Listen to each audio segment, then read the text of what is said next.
ছাত্র জনতার গণ আন্দোলনের মুখে গত ৫ আগস্ট দেশ ছেড়ে পালিয়ে যান সাবেক প্রধানমন্ত্রী শেখ হাসিনা। এরপর বাংলাদেশের রাজনীতিতে আসে ব্যাপক পরিবর্তন, গঠিত হয় অন্তর্বর্তী সরকার।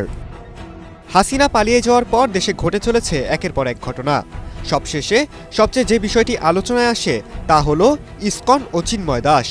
এই ইস্যুকে কেন্দ্র করে বাংলাদেশ ও ভারতের মধ্যে উত্তেজনা বিরাজ করছে। একাধিক ভারতীয় সংবাদ মাধ্যম খবর প্রকাশ করতে থাকে বাংলাদেশে সংখ্যালঘুরা নির্যাতনের শিকার হচ্ছেন। এ কারণে অনেকে পালিয়ে চলে আসছেন ভারতে।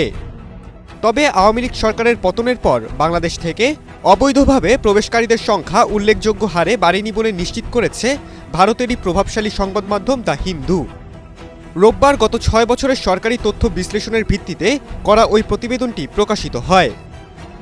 এদিকে গত ৫ আগস্ট থেকে ভারতে আশ্রয় নেওয়া বাংলাদেশের সাবেক প্রধানমন্ত্রী শেখ হাসিনা সেখান থেকে একের পর এক বিবৃতি দিয়ে যাচ্ছেন। এলো ভিশন মুশকিল আসান অফার। যে কোনো ব্র্যান্ডের পুরনো ফ্রিজ নিয়ে চলে আসুন ভিশন শোরুমে আর নিয়ে যান নতুন ভিশন ফ্রিজ 20% পর্যন্ত ছাড়। বিবৃতি প্রসঙ্গে কথা বলেছেন নিউজ টাইমের বর্ষিয়ান সাংবাদিক দীনেশ কে ভোরা।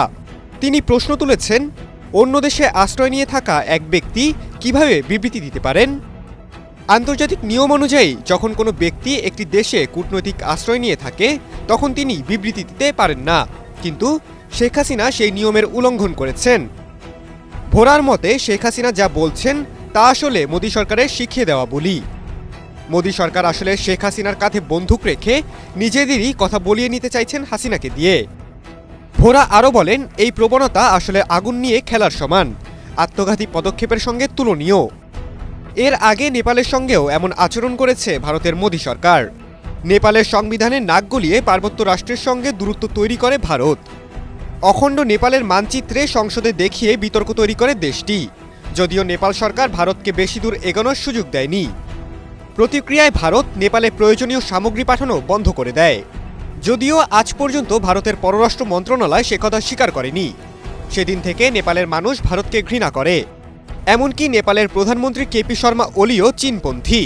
তাই ভারতের পদক্ষেপ বুমেরাং প্রমাণিত হয়েছে। এর থেকেও বড় ভুল এখন বাংলাদেশের সঙ্গে করছে ভারত। শেখ হাসিনাকে মোহরা বানিয়ে বাংলাদেশ বারবার ভারতকে দেশের অভ্যন্তরীণ বিষয়ে হস্তক্ষেপ না করার পরামর্শ দিচ্ছে, কিন্তু ভারত সে কথা আমলে নিচ্ছে না। সম্প্রতি বাংলাদেশ সম্মিলিত সনাতনী জাগরণ জোটের মুখপাত্র চিন্ময় কৃষ্ণ দাস ব্রহ্মচারীকে গ্রেফতারের বিষয়টি নিয়ে আরও জলঘোলা হচ্ছে। বাংলাদেশের ইসকন মন্দির থেকে সাফ জানিয়ে দেওয়া হয়েছে চিন্ময় কৃষ্ণ দাস আর তাদের সদস্য নয়। এদিকে ভারত শেখ হাসিনাকে এতটাই ক্ষমতা দিয়ে রেখেছে যে তিনি সে দেশে বসে বাংলাদেশ সম্পর্কে বিরূপ মন্তব্য করে যাচ্ছেন। হাসিনাকে এখনই না থামালে দুদেশের সম্পর্ক আরও তলানিতে গিয়ে ঠেকবে বলে মনে করেন সাংবাদিক ভোরা। মালদ্বীপ, নেপাল, ভুটানের মতো একই ভুল বাংলাদেশের সঙ্গে করছে ভারত। নিজেকে বিশ্বগুরু প্রতিপন্ন করার লক্ষ্যে আসলে আগুন নিয়ে খেলছে ভারতের মোদী সরকার।